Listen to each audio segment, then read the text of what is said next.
Convido para compor a mesa e expor sobre o tema Política Nacional de Conciliação e Experiência da Justiça Estadual de São Paulo, o excelentíssimo desembargador do Tribunal de Justiça, de São Paulo, José Roberto Neves Amorim. Convido também para compor a mesa e expor sobre o tema o projeto de conciliação na Justiça do Trabalho da 15ª Região, a desembargadora do Tribunal Regional de Campinas, Maria Inês Correia de Cerqueira César Targa.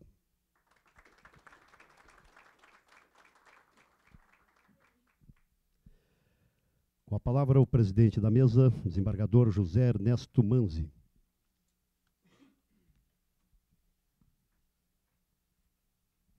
Eu vou passar agora a palavra à minha colega juíza Karen para ler o currículo do desembargador Neves Amorim e podermos iniciar os trabalhos. Obrigado.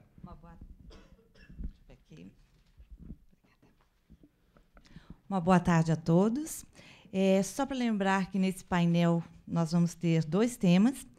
O tema 1 é a Política Nacional de Conciliação e Experiência da Justiça Estadual de São Paulo, com o nosso palestrante, desembargador José Roberto Neves Amorim, desembargador do TJ de São Paulo. Cumprindo ao protocolo aqui, diante do convite da nossa colega, da nossa diretora, a doutora Maria Heleda, o desembargador José Roberto Neves Amorim é desembargador aposentado do Tribunal de Justiça do Estado de São Paulo, doutor e mestre em Direito pela Faculdade de Direito da PUC de São Paulo, advogado e consultor jurídico, diretor, coordenador dos cursos de pós-graduação, extensão e professor titular de Direito Processual Civil da Faculdade de Direito da Fundação Armando Álvares Penteado, de São Paulo. E fique à vontade, tá? Recordo que cada painelista terá 30 minutos para a exposição e depois teremos 30 minutos para os debates. Obrigado. Boa tarde a todos.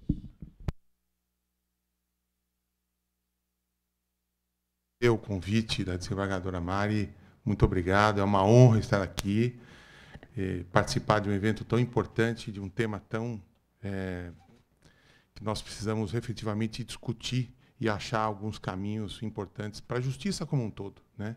Porque a gente fala de justiça do trabalho, justiça comum, é do Poder Judiciário, né? Enfim, agradecer ao meu querido amigo, irmão Lúcio Munhoz, que sempre me distinguiu em todos os eventos que me convidou, e muito obrigado também. Queria saudar os nossos amigos, colegas da mesa, o desembargador Manzi, a doutora Karen e a minha querida amiga Maria Inês, e dizer o seguinte, que eu me sinto muito bem na Justiça do Trabalho. Eu tenho um DNA da Justiça do Trabalho. Meu pai era juiz do trabalho, né? Meu pai foi o juiz mais antigo do ABC paulista, né? O nome do Fórum de São Bernardo é o nome do meu pai, na época em que a Justiça do Trabalho era una. No ABC, era o famoso ABC, mas o centro era São Bernardo. Meu pai foi o primeiro juiz do trabalho lá, né? Nos idos de 1950 e pouco, que eu não era nem nascido ainda, mas ele já era o juiz lá. Então, eu tenho assim, um DNA assim, enrustido de juiz do trabalho, né? Então, eu me sinto muito bem na Justiça do Trabalho. A doutora Maria Inês sabe, eu tenho uma grande amiga, que é colega dela do TRT 15, a doutora Gisela, cujo pai foi sócio do meu pai quando ele aposentou. Então, nós temos aí uma ligação profunda com a Justiça do Trabalho. Então, eu me sinto muito à vontade quando eu venho aqui, né? Diferente, às vezes, de outros lugares que você não fica tão à vontade, mas aqui, o Lúcio é meu amigo, então nós estamos, assim, em família mesmo, né? Então, o tema que eu tenho falado hoje é um tema muito especial, e o Lúcio vai lembrar bem, nós estávamos no CNJ em 2011, quando o ministro Peluso dividiu as atribuições, né, e tinham acabado de editar a Resolução 125 de 2010. Ele virou para mim e falou: Amorim, você vai cuidar disso. Você vai cuidar de implantar na Justiça Estadual todos os núcleos permanentes. E aí nós começamos a ter essa vida, e sair pelos estados, né, nos tribunais de justiça, pedindo que implantassem, começando a conferir essa implantação e tudo mais. Ficamos lá até 2013, fizemos parte da comissão do Ministério da Justiça, que fez a lei de mediação, que é uma vergonha a gente falar que a nossa lei de 2015 e olhar aqui para a Argentina, que tem uma lei há 17 anos, né? Nossa vizinha aqui tem uma lei há 17 anos e nós temos a nossa em 2015, mas enfim, temos. Já é um progresso, né? Uma coisa que é tão utilizada na Europa, nos Estados Unidos, uma coisa assim, corriqueira fora daqui, para nós é tudo muito mais difícil de fazer, de implantar, por vários motivos, né? Então isso é algo que... E aí nós começamos a trabalhar em tudo isso. Aí quando eu saí do CNJ, eu fui para São Paulo e o presidente falou, agora você vai começar a cuidar do que você cuidava lá aqui, né? E eu instalei durante os 3 anos em que estive à frente do núcleo, 200 sejusques no estado de São Paulo. 200 e pouquinho. Hoje já tem uns 240, mas mais que no Brasil todo. Somar todos os TJs não tem 200. Né? São Paulo tem 200. Nós instalamos bastante e está indo muito bem. Então, esse é o que eu vou falar hoje é sobre São Paulo, que é uma experiência que deu certo. Né? Há estados que ainda estão com pouco, dividindo região, não. São Paulo, nós temos procurando colocar em cada um dos 350 comarcas, nós já temos 240, ainda faltam 90, colocar em cada comarca um sejusque com um juiz responsável. Né? E nós vamos ver aqui, eu trouxe uma estatística para a gente poder perceber que efetivamente a coisa está indo bem. Né? Não pelo percentual, porque o percentual sempre foi alto, mas nós vamos ver que pela procura ela vem crescendo. Ela cresceu de 2012 até 2016 6, 7 vezes a procura. Então isso nos entusiasma. O percentual mantém-se alto e a procura vem aumentando. Então isso nos agrada muito, é muito importante. É um alento para a gente que acredita nisso e acredita que, na verdade, a mediação, na minha opinião, ela muita gente fala assim, não, a mediação é a salvação do Poder Judiciário. Eu falo assim, isso para mim é uma indignidade. A mediação, para mim, ela é um ato de cidadania. Ela é voltada para o cidadão e não para o judiciário. O reflexo será no judiciário. Porque à medida em que nós resolvemos os conflitos do cidadão, ele deixa de judicializar, ele deixa de socorrer do judiciário. Portanto, é uma consequência da cidadania, do ato de cidadania, de cuidar do cidadão, do problema do cidadão. Nós abrimos as portas do judiciário, usamos o judiciário, sim, mas como um veículo de cidadania. Eu acho que a Constituição está muito mais voltada para a cidadania, para o cidadão, para o ser que vive dentro das comunidades, do que para os próprios poderes que são dirigidos para o bem-estar do cidadão.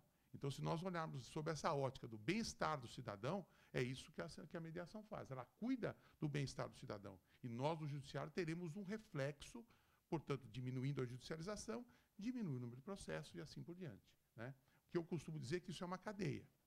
E é assim é dessa forma que eu enxergo. Né? Assim como eu enxergo a mediação, como a judicialização, perdão, como aquele fato em que o cidadão não consegue resolver o seu problema perante o outro, o que ele faz?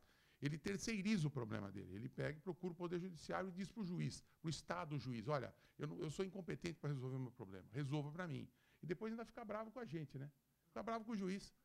Ele que procurou. O juiz não foi bater na porta da casa dele e falou, você tem alguma coisa aí? Eu estou aqui fazendo nada, você pode vir aqui. Não, ele foi lá, distribuiu uma ação, procurou um advogado, distribuiu uma ação e foi lá procurar a gente. Depois ele fica bravo com a gente quando a gente decide a favor de um ou de outro, ou meio a meio, como disse o desembargador. Quer dizer, é uma situação completamente diferente. Né?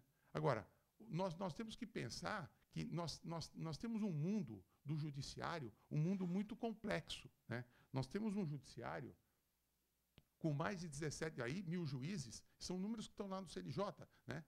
Essa complexidade que a gente vive do mundo jurídico, né? Com mais de 17 mil juízes, mais de 13 mil membros do Ministério Público, 6.500 defensores públicos, número pequeno. 6.500 defensores públicos é muito pouco para o Brasil, muito pouco, porque a Defensoria Pública ela deveria atender muito mais, não precisaria ter o convênio com a OAB, nós temos que fazer convênio com a OAB porque a Defensoria não dá conta. São Paulo, pelo menos, não dá conta de jeito nenhum. Né? Nós temos aí 850 mil advogados, 3 milhões de bacharéis. Né? Uma outra coisa que a gente precisava começar a repensar no Brasil É o que fazer com esses 3 milhões de bacharéis em direito que não se transformam em advogados. Eles se formam em direito, mas não exercem a advocacia porque não passam no exame da OAB. Né? A OAB, na minha opinião, se fosse esperta, transformava isso em paralegal. Né? Os escritórios todos grandes de advocacia hoje têm grupos de paralegais. Então, são pessoas que fazem toda a parte da advocacia, mas não podem exercer a advocacia no judiciário. Mas elas podem exercer uma série de funções nos escritórios por serem bacharéis em direito. Então, os escritórios estão pegando esse pessoal e transformando em paralegal, que é o pessoal que assessora os advogados dos grandes escritórios. Né? Eu sei porque hoje eu sou consultor de um escritório que tem 350 advogados. E tem um setor só de paralegais. Quer dizer, a OAB podia regulamentar o paralegal. Né? Dar um status, não de advogado, mas de paralegal mesmo, chamar. Ou seja, dar uma dignidade melhor do que aquelas pessoas que ficam lá, que nós, nos escritórios, chamamos de paralegais. Né? E a OAB está deixando de dar um suporte para essas pessoas que podia dar. Nós temos 1.300 faculdades de direito. Né? E, pasmem, né? No Brasil, nós temos 1.300 faculdades de direito. No resto do mundo, tem 1.100. É verdade, eu não estou brincando, falando sério. O resto do mundo tem 1.100 faculdades de direito. Nós temos 1.300. Eu estou ali em São Paulo, né? Na cidade de São Paulo e Grande São Paulo tem 80. Na cidade de São Paulo e na Grande São Paulo tem 80 faculdades de direito. 80. Eu sou diretor da Faculdade de Direito da FAAP. Quem conhece São Paulo sabe disso. É ali em Higienópolis. Do meu lado está o Mackenzie, a PUC, a Uninove e um pouquinho mais distante é São Francisco. Num raio de 5 quilômetros, eu tenho 6 grandes universidades. Isso, outras que eu estou esquecendo aqui. Isso, Mackenzie. Mackenzie do lado. Então, Mackenzie, PUC, Uninove e a São Francisco um pouquinho mais ali. A Mackenzie é do lado, no mesmo bairro, inclusive. Então, quer dizer, é um negócio. E aí a gente começa a pensar no seguinte: nós precisamos mudar a grade curricular. Eu estou trabalhando em cima disso agora para mudar a grade curricular. Por quê? Porque os métodos adequados de solução de conflito têm que entrar na grade curricular. Porque o advogado tem que sair completo da faculdade. Ele não tem que sair só, eu faço recurso, porque eu faço petição inicial, porque eu faço isso. Não. Eu tenho que saber me sentar à mesa para solucionar um conflito também. Hoje não dá para o advogado sair, como nós saímos da faculdade, sem essa cadeira. A maioria daqui saiu sem essa cadeira. Hoje não dá para sair. É impossível. Código de processo, lei de mediação, tratam disso, falam sobre isso. Né? E os advogados às vezes reclamam, quando eu era coordenador do núcleo, não, mas nós vamos perder clientes com a mediação. Não vão, é um novo caminho. Vocês vão ganhar dinheiro com isso. É um outro caminho para o advogado. Ele não vai perder. É só ele saber trabalhar isso. Né? Em vez de ganhar uns honorários em 10 anos, que demora uma causa, de 5 a 10 anos, ele ganha em 4 ou 5 meses numa boa mediação, que ele ganhar 1/3 disso, ele vai ganhar muito mais do que nos 10 anos que ele vai ganhar os outros 2/3. Se ele fizer disso uma prática, é muito mais importante. Né? Nós temos aí mais de 100 milhões de processos, 106 hoje, né? 106 milhões de processos em andamento. É uma coisa absurda. Né? Se nós não utilizarmos os métodos adequados e começar a colocar em prática isso, vai se tornar cada vez mais insuportável. Daqui a pouco nós juízes, todos aqui, né, seja comum, do trabalho, eleitoral, qualquer uma que seja, não vai conseguir trabalhar mais. Por quê? Porque não vai conseguir atender. Então, se nós não mudarmos a cultura, e o que nós estamos tratando aqui hoje é fundamentalmente uma mudança de cultura. Certo, doutora Marinês? É uma mudança de cultura. As pessoas precisam começar a entender que eu não posso, eu na Justiça Comum, eu pego um processo que me discute uma conta de telefone de R$300, fica 5 anos discutindo R$300.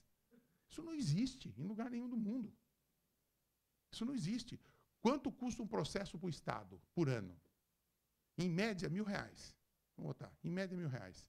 Esse processo que discute R$300, ele demora 4 a 5 anos para ser julgado. Em primeira e segunda instância. Ele já custou R$5.000. E a discussão dele, o valor econômico da discussão é menor do que o Estado gasta para manter aquele monte de papel, vamos dizer assim, hoje em processo eletrônico. Então, quer dizer, existem absurdos que se nós não começarmos a corrigir e a mudar o rumo da história, nós não vamos chegar a lugar nenhum, muito pelo contrário. Nem nós e nem o jurisdicionado. E vai inviabilizar, não adianta contratar juiz, montar sistema, nós não temos dinheiro para isso hoje. Não existe. Os tribunais hoje estão cortando. Né? Nós tivemos uma notícia ontem que o Tribunal Regional do Trabalho de São Paulo, o T2, está devolvendo prédios. Não, não teve a notícia? Por quê? Também. Por quê? Porque não tem condição de manter mais. Por quê? Porque ele gasta mais do que ele consegue arrecadar. É uma coisa assim inacreditável. Por quê? Porque está faltando essa cultura da modificação, de tudo isso que nós temos que fazer. Então, nós estamos falando de uma mudança de cultura. E essa mudança de cultura começa no banco universitário. Para daqui 5 anos, essa turma que sai, chegar com essa mentalidade. Mudança de cultura não acontece do dia para a noite. Não acontece. Ela vem dos bancos universitários, dos ensinamentos que as pessoas recebem. E aí vem toda uma mudança, as gerações vão andando e as pessoas vêm com outra cabeça, com outra ideia, com tudo novo. Entendeu? Então, por isso que eu digo, essas grades, ontem eu estive lá em Vitória, no MEC, na OAB e no MEC, conversando exatamente sobre isso. Vocês têm que começar a tornar isso obrigatório. Isso tem que ser obrigatório. Para quê? Para que haja uma mudança de cultura. Então, isso é muito importante. Essa pilha de processos aí que a gente vê é tudo aquilo que a gente tem. Então, o judiciário vai se tornar imprescindível por conta disso? Não, não vai. O juiz vai continuar existindo, não vai acabar o poder judiciário. O que vai acontecer? O juiz vai decidir aquilo que ele tem que decidir mesmo. Coisas importantes para a sociedade, coisas importantes para o cidadão. Então, sobra para o juiz o que é importante. O que é importante para o próprio cidadão, ele tem que resolver na mediação com mediadores, que são os conflitos de menor potencial ofensivo, coisas que não têm uma expressão, por exemplo, na Justiça do Trabalho, quando a gente fala de convenções coletivas, tudo isso aí depende do tribunal. O tribunal tem que fazer parte, porque tem que ver uma legalidade de tudo isso. É outra coisa.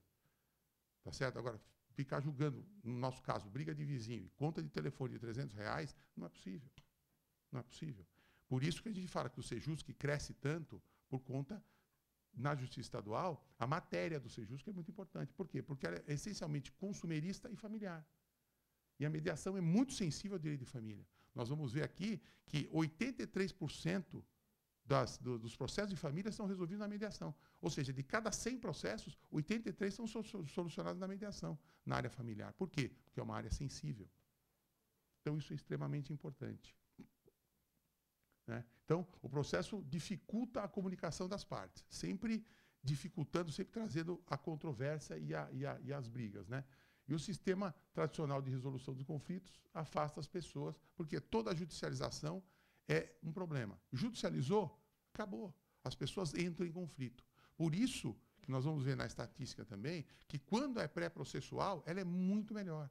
Por quê? Porque as pessoas ainda não se ofenderam, ainda o oficial de justiça não visitou para fazer uma citação.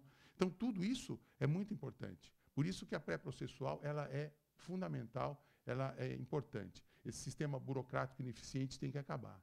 E outra, eu tenho falado muito a respeito da humanização do Poder Judiciário. Eu acho que está na hora, isso não é um assunto novo, mas é um assunto que nós temos que levar muito a sério, a humanização do Poder Judiciário. O modo como a gente trata o jurisdicionado. Não é porque a gente quer tratar o jurisdicionado sem uma atenção necessária, é porque o volume é muito grande. E aí você não consegue dar a atenção que a pessoa precisa. O juiz, na verdade, e eu falo isso porque eu fui juiz durante 33 anos, então eu posso falar isso e posso testemunhar com o trabalho que eu fiz, dizer o seguinte, o juiz ele não consegue ver o processo além das decisões que ele toma. Ele não consegue ver que por trás do processo existem vidas e existem problemas que ele poderia resolver. Por quê? Porque o volume é tão grande que todo dia ele tem 5 liminares para despachar, tem 10 advogados para atender, ele não consegue passar e entender que atrás do processo tem vidas. Por quê? Porque ficam cobrando dele o quê? Resultado. É só isso que cobra do juiz. Eu preciso da sentença, eu preciso da decisão, eu preciso da execução, eu preciso do mandado, e o oficial de justiça que não vem, e o cartório que não expede a guia. É isso o tempo todo. Então, nós temos que partir para o entendimento da humanização do Poder Judiciário. E essa humanização passa pelo tratamento dos próprios componentes do Poder Judiciário, e do tratamento que eles têm que dar para o cidadão. Tudo fica muito mais calmo quando o cidadão é bem tratado quando ele chega. Agora, o estresse que o juiz passa, que os funcionários passam, com o número de processos e a cobrança, é impossível isso ser feito. Então, alguma coisa tem que ser feita. E essa humanização tem que chegar. É um momento. E eu tenho dito isso que o Sejusc, e sempre que eu instalava um Sejusc, eu dizia isso. Aqui é a porta de entrada da humanização do Poder Judiciário. Por quê? Porque aqui, daqui a pouco tempo, é aqui que as pessoas virão para solucionar os seus conflitos. Então, vocês têm que atender direito. E a humanização não é só o atendimento. É o lugar decente para receber, é o modo de receber, é o modo de falar. Nós, em São Paulo, todos os Sejuscs têm brinquedoteca. Por que a gente colocou brinquedoteca? Porque a mãe vai na sexta-feira, que ela sai do trabalho, ela não tem com quem deixar o filho. Tem uma cuidadora lá e tem uma brinquedoteca. Enquanto ela está conversando com o mediador, conversando com o defensor público ou com o seu advogado, a criança está sendo tratada por alguém na brinquedoteca. E isso é humanização do Poder Judiciário. É dar atenção. Porque essa mãe não poderia nunca ir se ela não tivesse com quem deixar. Porque na casa dela ela não tem com quem deixar. Então nós temos que criar uma condição do cidadão ser atendido com dignidade.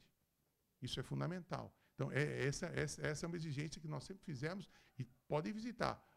99% dos Sejuscs, pode ser que não tenha, mas todos os que eu instalei, todos têm uma brinquedoteca para criança, justamente para as mães poderem deixar os filhos. Então, isso é algo extremamente importante. Então, essa humanização é algo que não é novidade, como eu já disse, mas tem que sempre ser trabalhado dessa forma.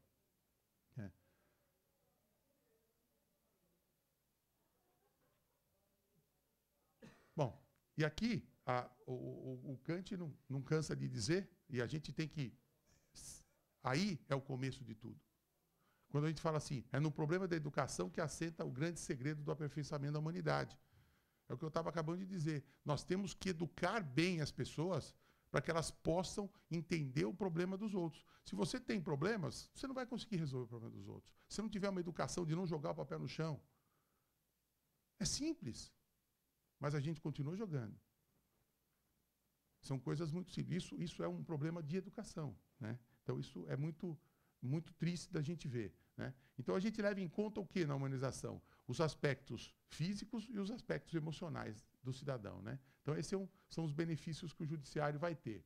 Quando a gente fala de mediação, quem trabalha com mediação sabe disso. As partes não querem romper as relações, elas rompem as relações por força da judicialização.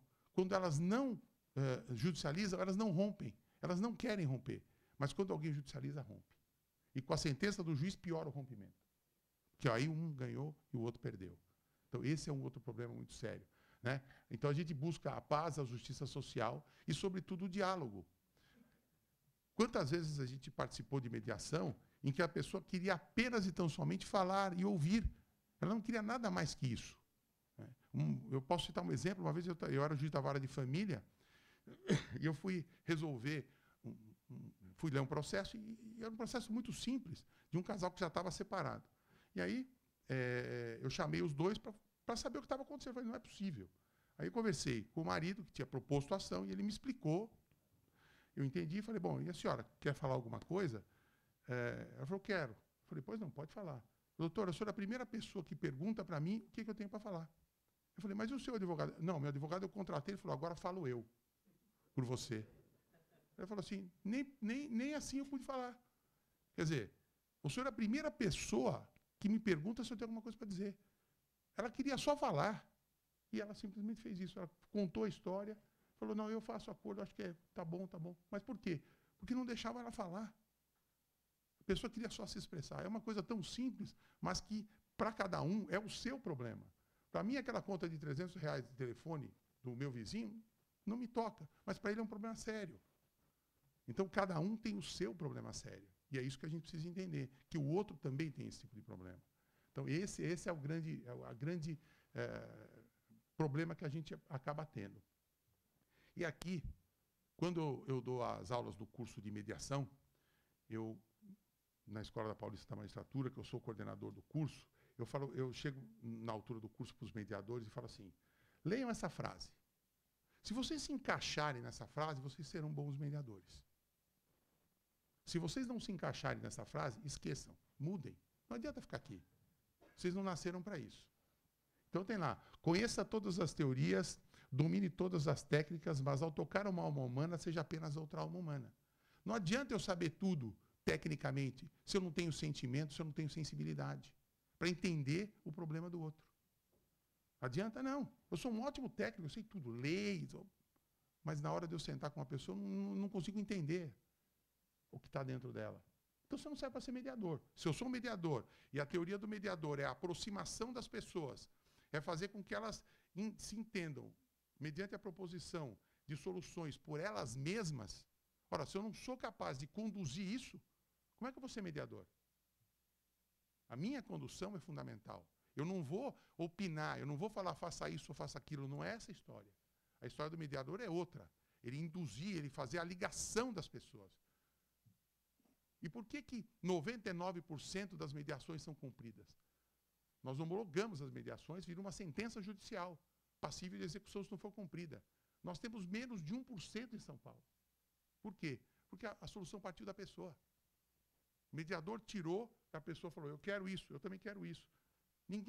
A maioria das pessoas são sérias e não rompe as palavras. Se sai do sentimento dela a possibilidade do acordo, ela não vai romper.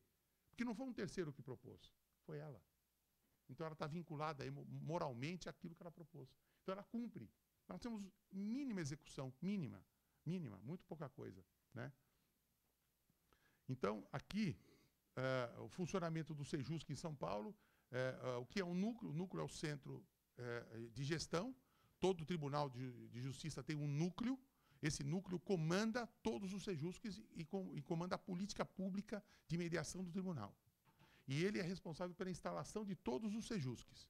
Então, ele controla, tem todo o controle, quem são as câmaras privadas, que é um avanço fantástico para o direito privado e para o direito público, porque a nova lei traz a mediação pública, que é fundamental. Antigamente, o poder público não mediava porque dizia assim, não tenho lei. Agora tem. Tem na lei de mediação e tem no Código de Processo.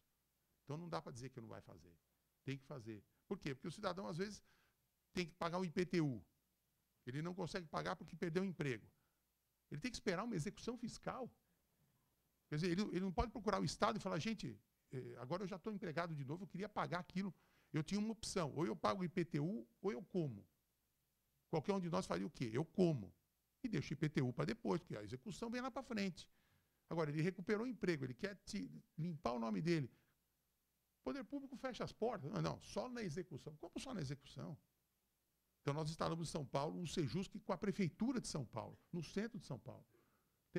Tem 8, 10 mediadores esperando o cidadão chegar e falar, olha, eu quero parcelar meu IPTU, porque, olha, perdi o emprego, agora quero pagar. Vamos dividir? Vamos. Põe juro, põe tudo direitinho, só que divide em 10 vezes, 12 vezes, conforme o cara pode pagar. O poder público não pode fechar os olhos para o cidadão. É o cidadão que sustenta o poder público. Então, essas coisas são extremamente importantes, têm que ser levadas em consideração. Então, o núcleo é o centro de inteligência, né? E as atribuições são essas mesmo, de cuidar da política pública, de manter os cadastros dos mediadores, os cadastros das câmaras privadas, que têm funcionado muito bem. Nós temos em São Paulo 42 câmaras privadas cadastradas. Nós temos a Câmara mais antiga, e eu me aposentei, fui convidado, estou fazendo parte dessa Câmara, é uma Câmara que tem uma plataforma online. Como é que funciona a plataforma online? Eu faço mediação de uma pessoa aqui em Florianópolis com outra em Manaus, e um mediador em São Paulo. E todo mundo se vê. Não é chat. Não é conversinha aqui, eu ponho aqui, o cara responde, eu não sei quem está lá. Não. É ao vivo no celular. E tem dado resultado por quê? Porque a pessoa nos procura, a gente fala assim, que hora que você está livre para fazer uma mediação? Eu estou livre às 5 horas da tarde na minha casa. Beleza. Eu mando o link, ela entra, eu mando o link para o outro, e o mediador está aqui, os dois entram no link, os 3 estão se vendo para conversar numa mediação. Então, a gente faz a mediação dessa forma. Né? É a única plataforma que nós temos no Brasil, é essa que nós montamos. Deu um trabalho enorme, deu, mas está valendo muito a pena. A gente está ganhando dinheiro? Não, não está. Mas não importa. O que importa é o seguinte, a satisfação que eu vejo das pessoas resolvendo. Se os senhores quiserem assistir entra no YouTube, SPTV, primeira edição, coloca lá César Tralli e coloca mediação. Vocês vão ver uma mediação feita, filmada pela Globo, e o César Tralli comenta essa mediação, como é que ela é feita. Ela é feita de um sujeito em São Paulo, com uma empresa de Ribeirão Preto, e o mediador estava em São Paulo. Todos triangularam e fizeram uma composição. Vocês vão ver como é que funciona. Então, é muito importante isso. Depois nós temos os centros judiciários, né, que são alguns dentro dos fóruns e outros fora dos fóruns, e há muitos convênios com universidades. Então, a gente tem Sejusc dentro de universidade, que é muito importante para o estudante ver como é que faz uma mediação. Tem mediador lá dentro, tem professor lá dentro, isso é extremamente importante. Desculpa, eu estou indo um pouco rápido, porque o meu tempo já acabou, já esses 10 minutos, já desculpem, mas eu já vou passar para a estatística. Então, nós temos... Ainda não? Tá bom. Tá ótimo. Então, aí, quais são os tipos de mediação que são feitos em regra? O pré-processual, que é muito bom, o pré-processual dá um grande resultado, porque não existe o litígio ainda. Nós vamos ver na estatística que quando já existe o litígio, dificulta. Como eu costumo usar uma expressão, garra o ódio, né? Quando garra o ódio, aí fica difícil de desentender. Mas quando, né? Principalmente na área de família, garra aquele ódio, nossa senhora. Aí sai da frente. Então, os serviços, porque o Sejusc tem também serviço de cidadania. O sujeito precisa ir lá tirar uma carteira de identidade, uma orientação de certidão de nascimento, a gente também dá esse tipo de orientação. Então, eu trabalho, o último C lá é cidadania, né? Isso é extremamente importante. Então, o papel do Sejusc é justamente esse, realizar as sessões processuais e pré-processuais, né? Então, eu vou dar uma... para vocês verem, realizar as sessões pré-processuais. Então, e não se esqueçam, todos os mediadores têm que fazer o curso, têm que ser cadastrados, e eles são cadastrados no PMEC, no núcleo de cada tribunal. A gente tem um controle absoluto de tudo isso. Ou seja, a gente sabe quem são os mediadores, quem está capacitado. Por quê? Porque só o capacitado pode ir no Sejusc e pedir a homologação judicial do acordo. Existem câmaras que não são cadastradas no tribunal.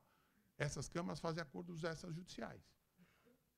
Por quê? Porque elas não são cadastradas. Não sendo cadastradas, não podem buscar homologação judicial, né? E a homologação judicial no Sejusc significa uma sentença judicial sem aquele processão atrás. É só a sentença. Dali para execução, se não for cumprido. Então, é tudo muito mais simples e muito mais rápido, né? Quais os tipos de conflitos que são resolvidos? Casos de família. Como eu já disse, é muito sensível essa área de família, nas causas cíveis, desde acidente de trânsito, cobrança, dívidas bancárias, conflitos de vizinhança e, sobretudo, consumo. A parte de consumo é enorme. Nós recebemos muita parte de consumo em relação a isso, né? E nós temos em São Paulo um sistema que chama de Empresa Amiga da Justiça. O que nós fizemos? Nós demos um selo às empresas que diminuíssem a litigiosidade e aderissem à mediação. Então, nós chamamos as grandes empresas e dissemos o seguinte: vocês querem ter um selo de amigo da justiça, do Poder Judiciário? Nós lhe damos o selo, mas vocês vão assinar um compromisso de diminuição de 10% do acervo processual por ano. Então, a gente chama a empresa e fala assim: senão eu tiro o seu selo. E eles querem ter o selo no site. Fala, não, nós somos amigos da justiça. Isso é um prestígio para eles. Por quê? Porque o consumidor, quando entra, fala, bom, eles têm um compromisso com o Poder Judiciário. Isso é bom para eles, né? Tem lá, o Mercado Livre tem e muitas outras empresas, né? O Mercado Livre foi o último que assinou e está diminuindo muito a litigiosidade. Está cumprindo as metas que nós impomos a eles, né? Ou impusemos a eles.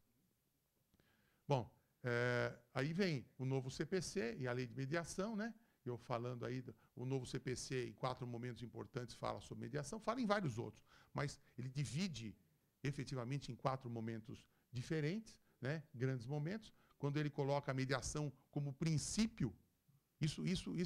O artigo 3º, ele foi muito importante, muito, porque ele colocou a mediação como um princípio. O que é o princípio, né? Princípio, na verdade, é a base de uma ciência. Quando você fala numa ciência, você fala assim, quais são os princípios pelos quais essa ciência passa a existir?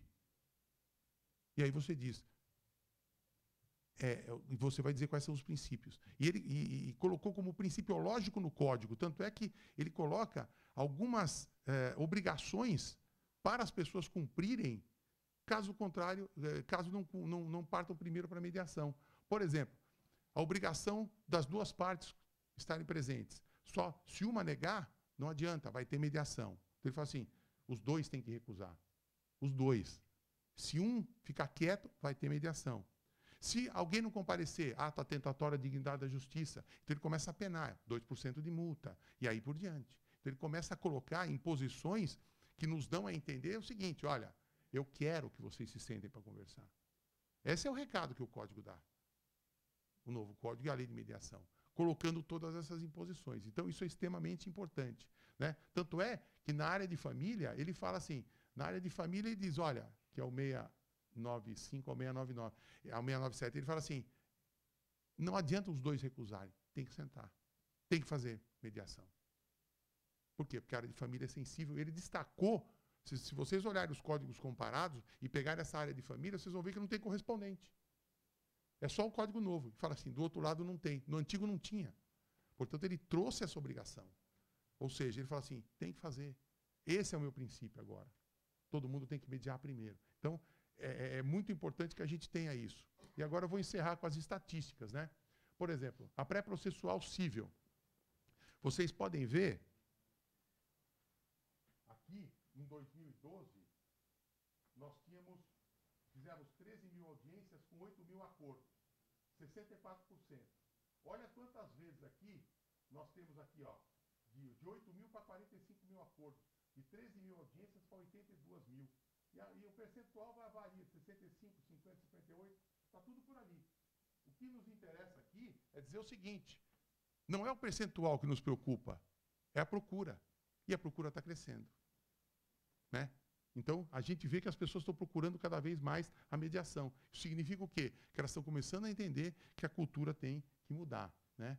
Na área de família, olha só, olha o percentual da área de família. Olha aqui, quantas, em 2012, são 5.500 acordos. Olha aqui, quase 10 vezes mais, 9 vezes mais em 2016, olha lá. Está vendo? Então, quer dizer, isso significa o quê? Que nós quase que decuplicamos o número de acordos. Em 2012 fizemos 5 mil, fizemos lá 49 mil. Quer dizer, isso significa o quê? Que as pessoas estão entendendo que esse é um resultado importante. Pré-processual, civil e família, aí a média dos dois, né? Agora, vejam só quando garra o ódio. Olha lá, garra o ódio. Existe o processo já. Está lá. Olha o percentual como cai. Cai de 50 para 30, para 30 e pouco, olha lá. A procura é muito menor, de 2 mil para 25 mil. Muito menor do que quando não existe processo. Por quê? Porque as pessoas não entraram num conflito ainda. Quando elas entram em conflito, fica tudo muito mais difícil. Né? Ó, olha lá, quanto era a família no pré-processual? Era 83%. Olha para quanto cai, quando já existe um litígio. Né? Então, isso é uma coisa extremamente importante. Né? Então, aqui já é a média geral. E aqui, na Semana Nacional da Conciliação, são os dados que eu coloquei. Esse é um dado antigo, né? Eu não consegui fazer a atualização, mas nós já temos hoje, isso foi no meio do ano passado, quando eu peguei a estatística, 189 sedimentos. Hoje já está, eu saí em outubro do ano passado, estava em 208, hoje está em 240 mais ou menos. Né? Aí são os dados consolidados, e eu queria então agradecer rapidamente o que eu podia falar. Obrigado.